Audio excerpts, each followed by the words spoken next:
Subhanallah, kalau orang Arab itu mensifati sesuatu dengan alam, itu berarti maka sangat dianjurkan bagi kita untuk membaca Al-Quran di malam hari. Bahkan Utsman bin Affan radhiyallahu an mengkhatamkan Al-Quran pada 1 rakaat saja. Mana yang harus kita utamakan? Apakah kita membaca saja? Ataukah kita membaca dengan tadabbur? Yuk subscribe dulu. Semoga yang subscribe dan like video ini masuk surga lewat pintu puasa.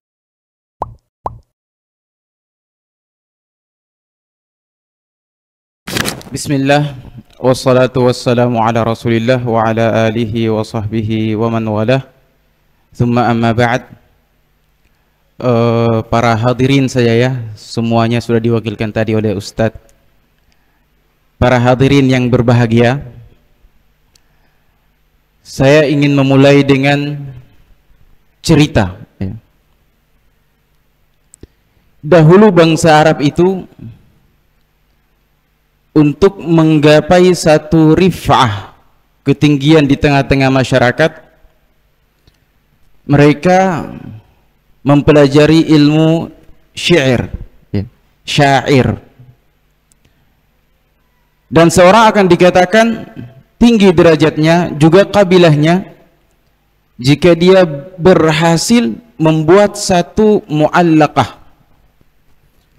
Dan satu mu'allaqah itu akan diperjualbelikan nanti di pasar.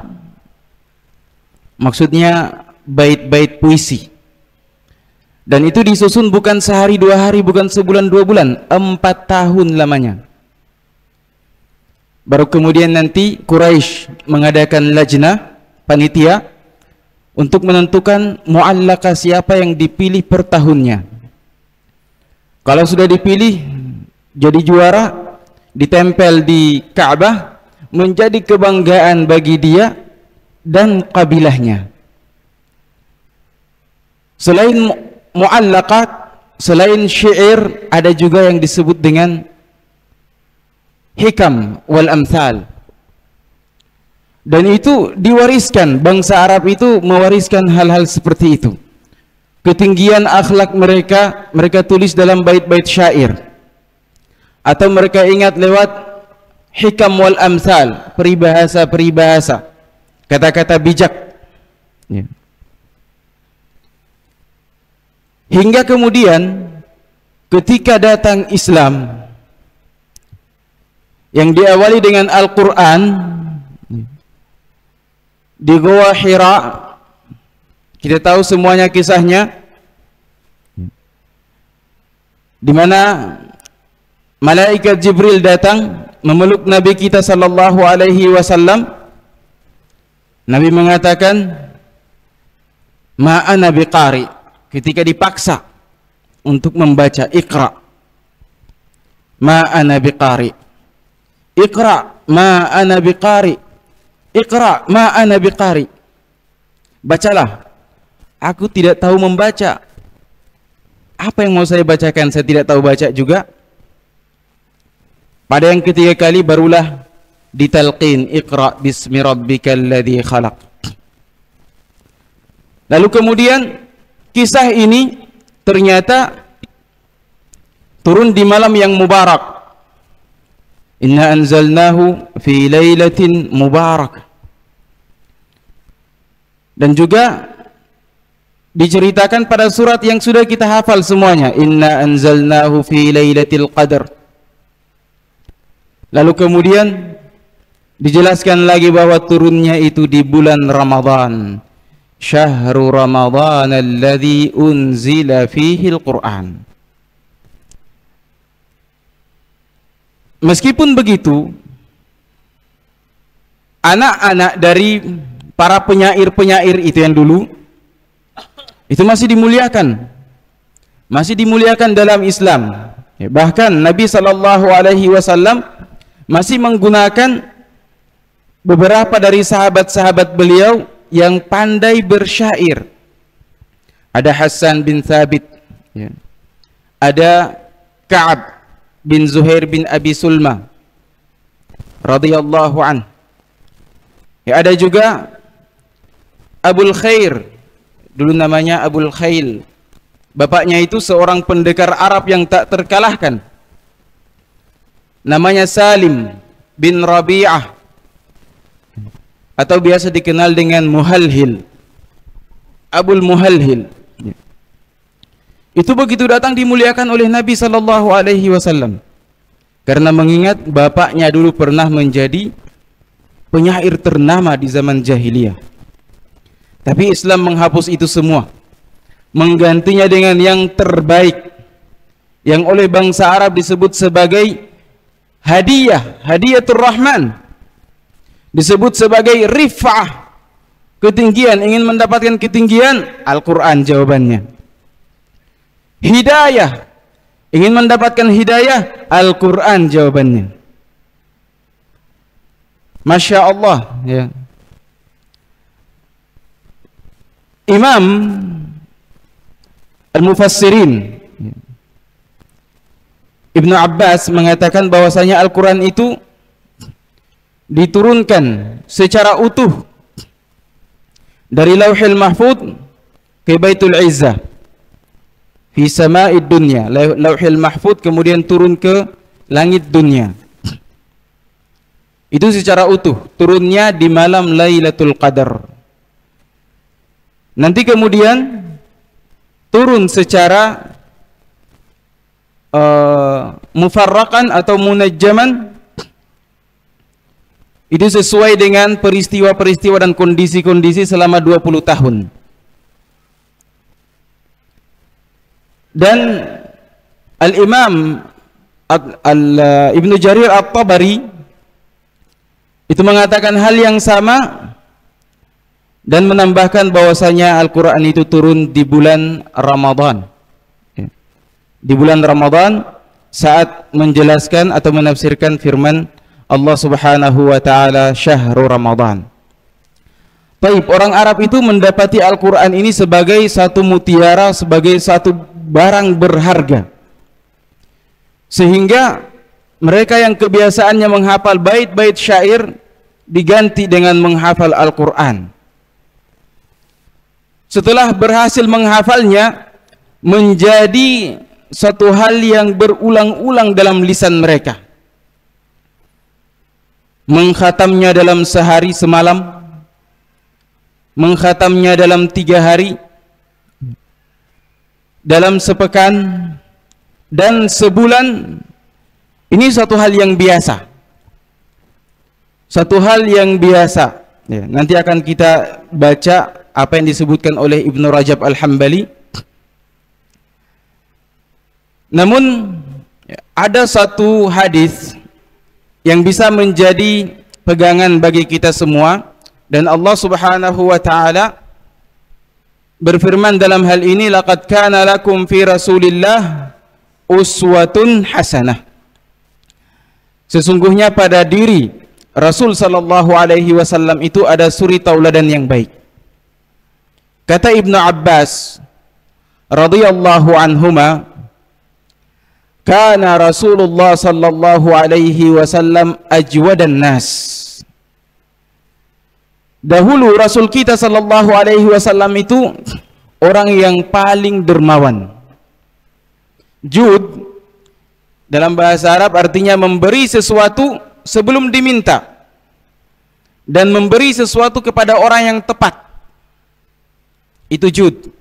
Jadi sebelum diminta Nabi memang suka memberi. Dan kalau diminta Nabi tidak pernah mengatakan la. Beliau memberi selama itu ada sama beliau sallallahu alaihi wasallam. Wa kana ajwada ma yakunu fi Ramadan hina yalqahu Jibril fayudarisuhul Quran. Dan kedermawanan beliau itu akan semakin bertambah ketika di bulan Ramadan. Kapan Jibril datang alaihi salam kepada beliau? Wa kana Jibrilu yalqahu kulla lailatin min Ramadan fayudarisuhul Quran. Dan Jibril itu datang kepada Nabi sallallahu alaihi wasallam di setiap malam Ramadan. Tujuannya untuk yudarisuhul Quran, tadarrus Al-Quran bersama Nabi sallallahu alaihi wasallam. Apa yang telah turun dari ayat-ayat Allah dipelajari, ditadabburi, diperhatikan nasihat-nasihatnya, perintah dan larangannya. Apa rahasia dari kandungan Al-Quran itu dipelajari oleh Nabi sallallahu alaihi wasallam dan malaikat Jibril alaihi salam. Nah, kemudian Ibnu Abbas mengatakan, Rasulullah sallallahu alaihi wasallam hina yalqahu Jibril ajwadu. Dan Nabi sallallahu alaihi wasallam ketika didatangi oleh Jibril dan ketika telah mempelajari bersama, tadarus bersama Al-Quran, lebih dermawan daripada rihul mursalah, daripada angin yang berhembus, yang membawa rahmat, yang membawa hujan. Itu Nabi lebih daripada itu. Subhanallah, kalau orang Arab itu mensifati sesuatu dengan alam, itu berarti tidak bisa lagi mereka mensifati melebihi daripada itu. Kecantikan dan kegantengan misalkan, mereka mengatakan Badar, ya, bulan purnama. Itu kalau mensifati manusia paling cantik itu dengan Badar, paling ganteng juga dengan Badar. Ya, sebagaimana ya, Abdullah bin Amr mengatakan kunna ma'ar Rasul sallallahu alaihi wasallam fi lailatin muqammirah. Dahulu kami bersama Nabi sallallahu alaihi wasallam dalam satu perjalanan safar di tengah malam purnama. Fara'ainal badar, kami melihat bulan purnama. Fara'aina Rasulullah.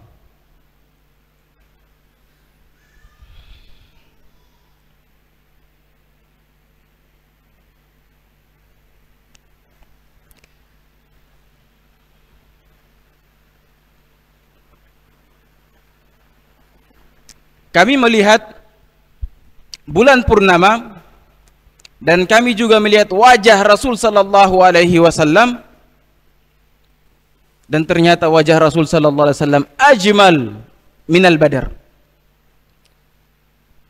lebih indah, lebih manis dipandang, enak dipandang daripada bulan purnama. Kita di sini menatap bulan purnama itu tak seindah kita menatap bulan purnama di padang pasir. Sangat indah.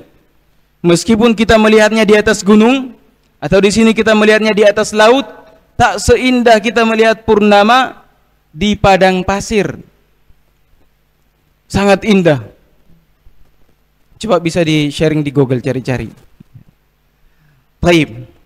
Nabi sallallahu alaihi wasallam menghabiskan puasa beliau dengan membaca Al-Quran, dengan mentadabburi Al-Quran. Lisan beliau basah dengan membaca Al-Quran di hari-hari puasa beliau sallallahu alaihi wasallam.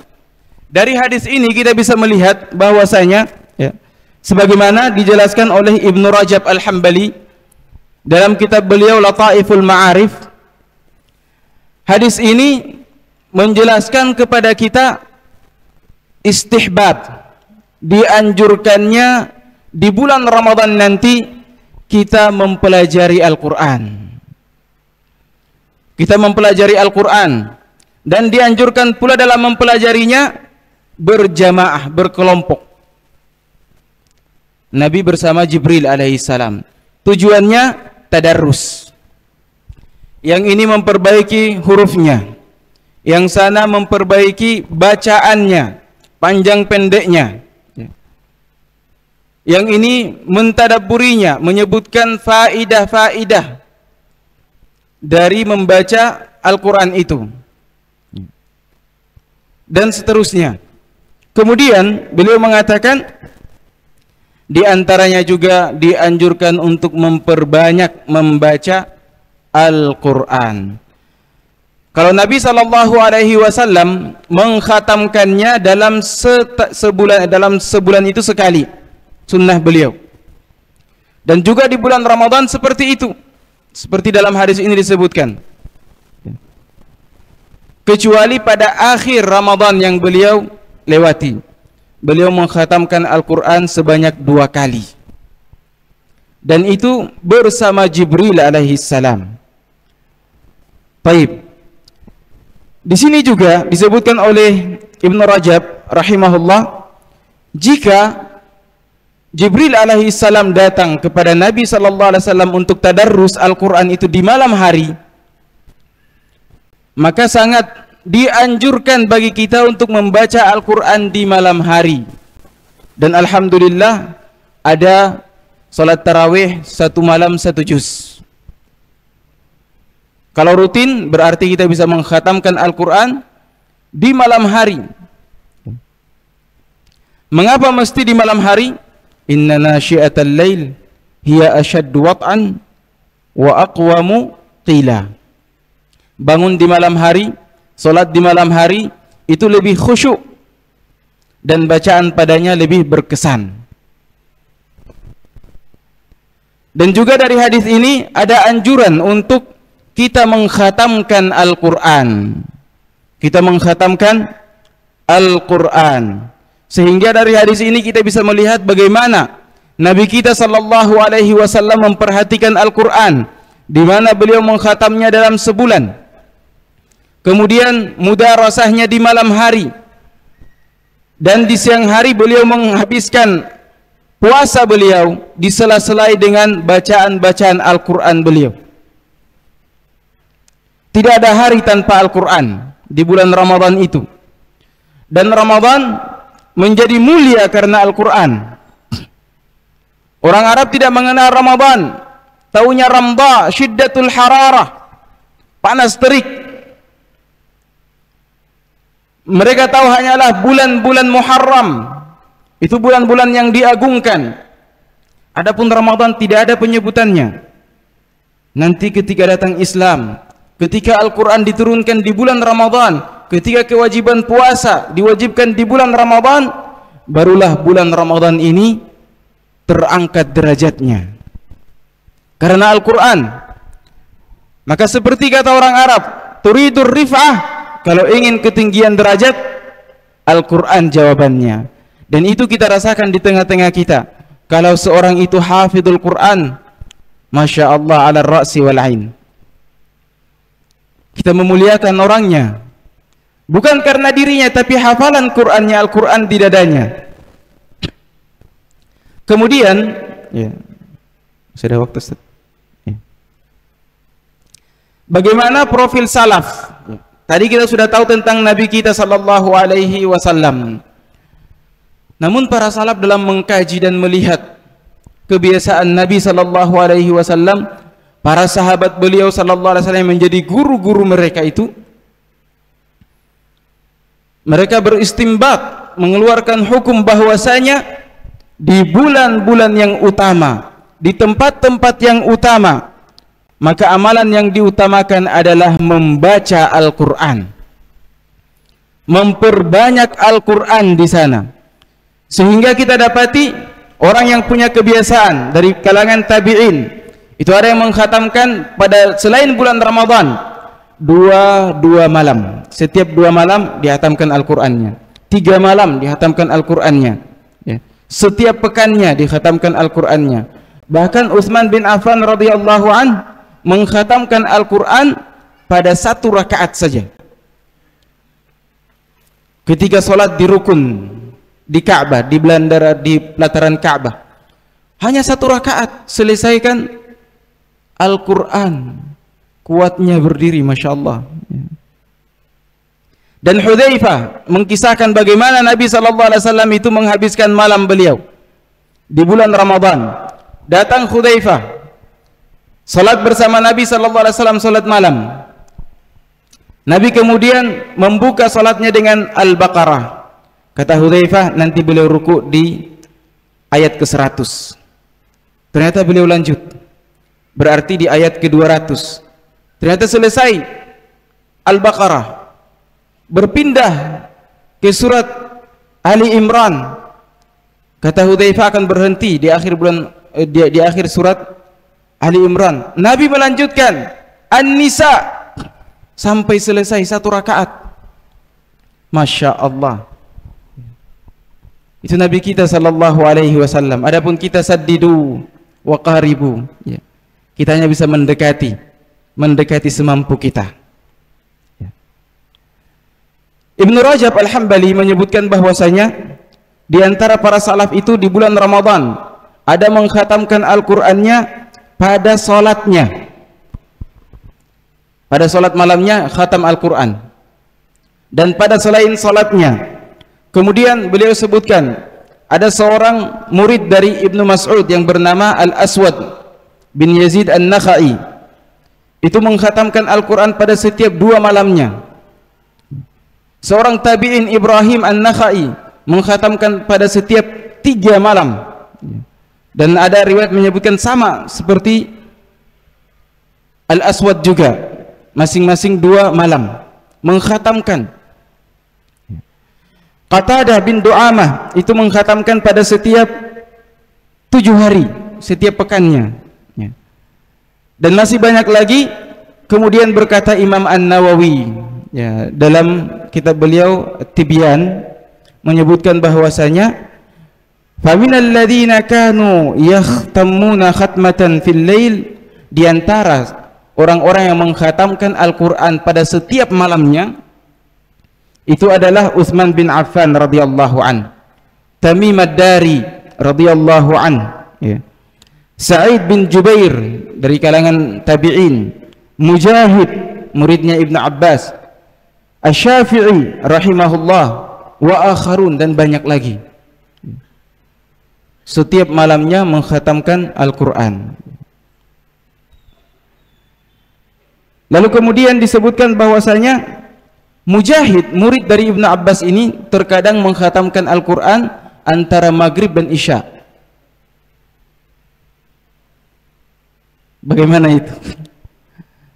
Mungkin beliau membaca di siang hari, nanti sisakan beberapa surat untuk dibaca antara maghrib dan isya. Baik.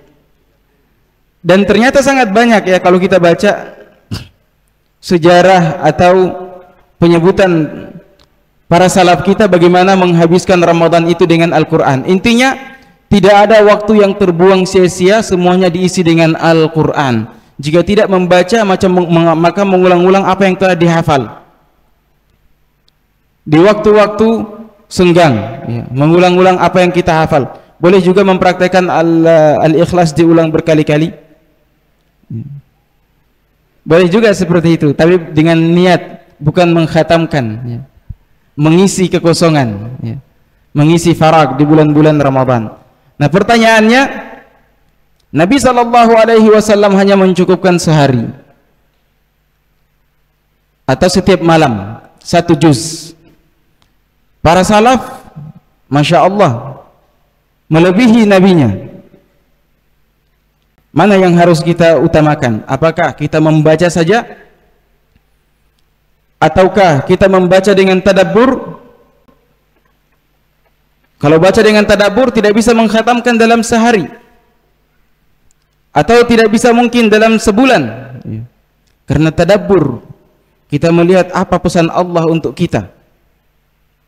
Ternyata Imam An-Nawawi yang menyebutkan, perkataan beliau ini disebutkan oleh Imam Ibn Hajar dalam Fathul Bari, al-ikhtiyaru yang kami pilih bahwa semuanya berpulang kepada person masing-masing.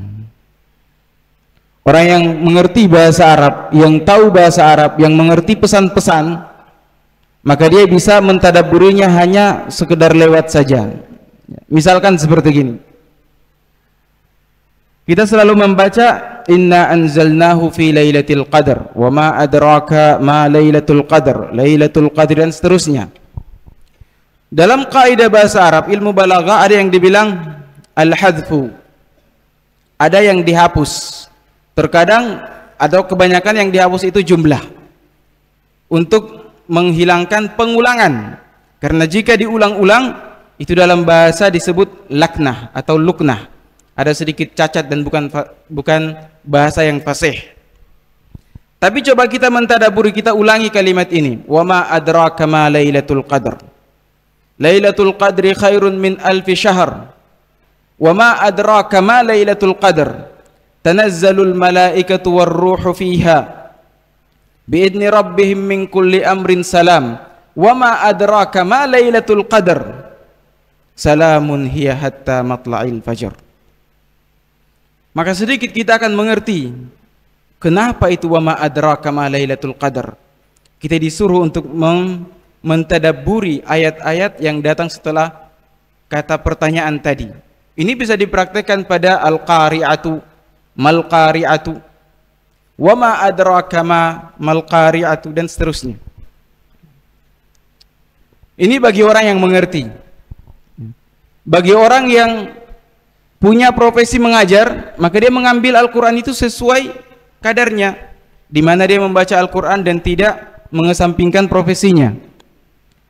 Dan bagi orang awam yang memang tidak ada kerjaan, maka membaca Al-Quran dan mengkhatamkan pada setiap hari itu satu hal yang dianjurkan kepadanya.